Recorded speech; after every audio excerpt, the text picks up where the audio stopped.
In this video, I'm going to show you how to play a walking bass line on piano. My name is Paul Tobey from jazzmental.com. Thanks for joining me again for one of my tutorials. This is the second in our playlist on Autumn Leaves. If you missed the first one, we went through the tune, discovered some changes in chords, and just learned the song together. If you want to check that video out, I'm going to post a link up here.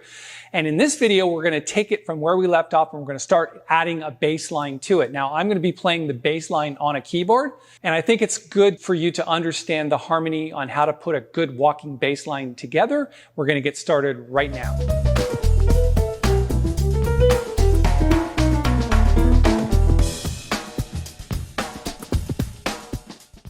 Okay, let's get going putting our walking bass line into this chart. You can see on line 1 we have the piano, just the melody and the chords, and on the third line we have the drums, and in the middle we have the bass. Let's hear what that sounds like.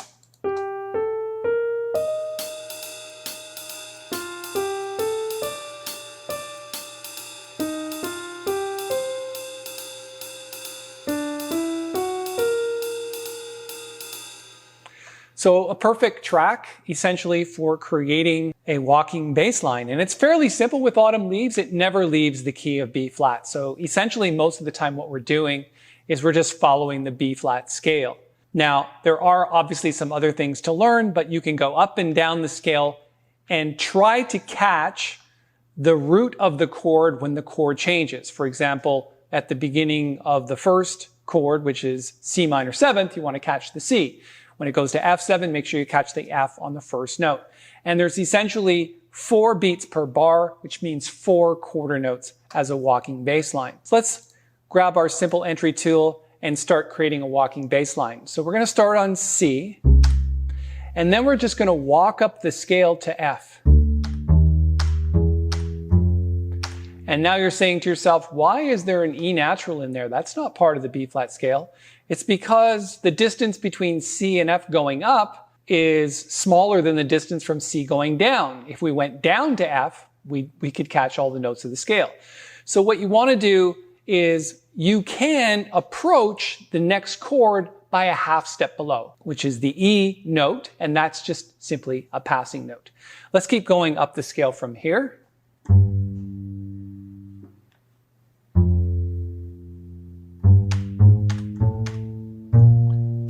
Now that we're at B flat, we did the same thing again. We approached the B flat with that passing note, which is a half step below. Let's just start going down the scale. See how it evens out now? You can just go down the scale very differently than you go up. You don't need any passing notes. It's just all from the scale. And it takes us all the way to A minor 7 flat 5. We could keep going down, but you want to mix it up. So let's go back up a little bit.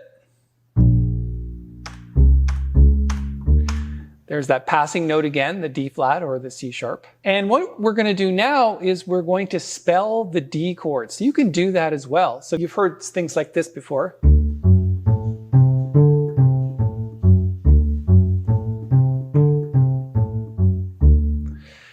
Which is pretty typical of swing. So let's spell the first part of the chord. So D to F sharp.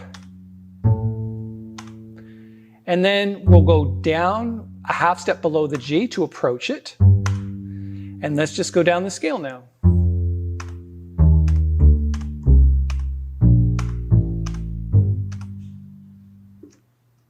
And now we'll just bounce back up to the C minor chord.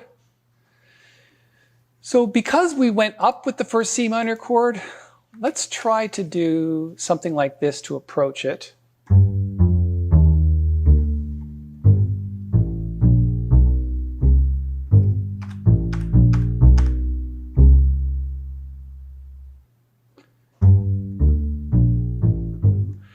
So again, we're going to change that as well because it sounds better. Spelling the chord. There we go. And let's get to the C minor chord. And because we went up on the C minor the first time around, let's go down.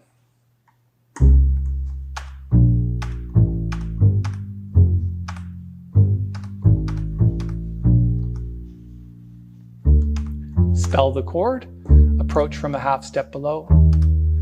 And the D is part of the chord, and we're heading to A minor 7 flat 5. So we're currently on E flat. Let's go down the scale. Now that we're at the A minor 7 flat 5, let's try something new. We can actually spell the chord.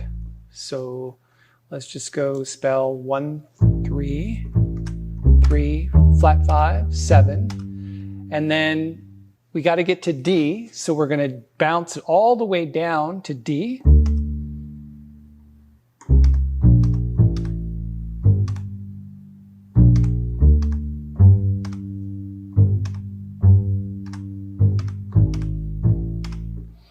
So what did I do there? I spelled the chord in this bar, and then in the next bar, I want to emphasize the G minor. It's kind of like a turnaround, but we're just going to play the solid G a few times. So it jumps from G to G, back to G, and then it just does a passing note. And let's just keep going here.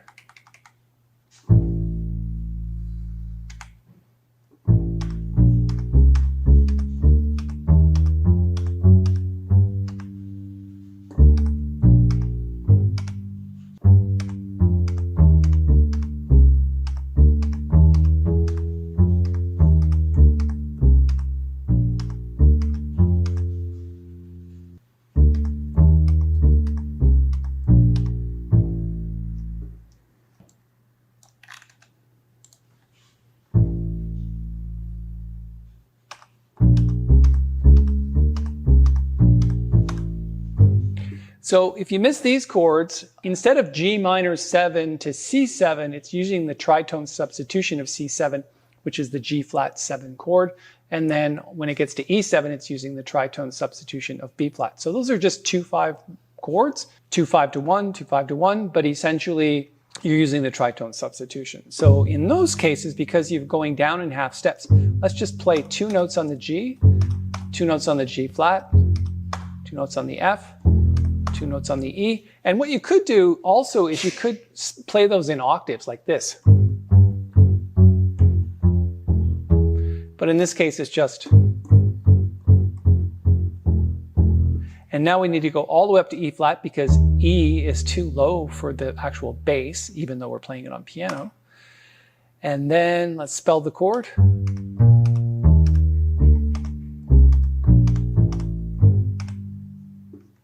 That didn't really work out, did it? Why not? Let's do that again.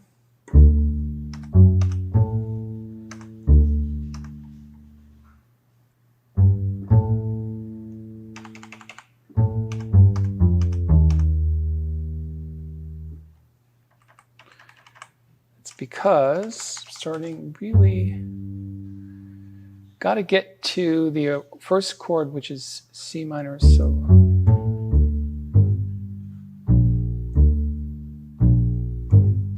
Spell the chord.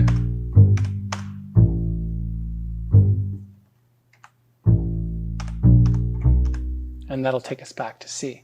All right, let's hear what that sounds like.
And that should take us quite far. What we can do is we can repeat that a few times, start soloing over top of it. So in the next video, I'm going to start getting a real drum track in there. I'll show you how to get a real drum track. We'll probably find something on YouTube stick it in there using Reaper and get a good recording going so we can start recording the piano and learning the chords and scales to solo over Autumn Leaves. So again, this is an entire playlist. This is video 2 in the playlist. I hope you enjoyed this tutorial. I think the bass line is sounding pretty good, and there might be a few changes that we're going to make to it. Well, thanks for hanging out with me. I really appreciate it. If you liked the video, please give it a thumbs up and subscribe to the channel. We're making 5 videos a week, just like this one, on various aspects of music and the music business. So I'd really appreciate it if you could come back and join me another time. Take care.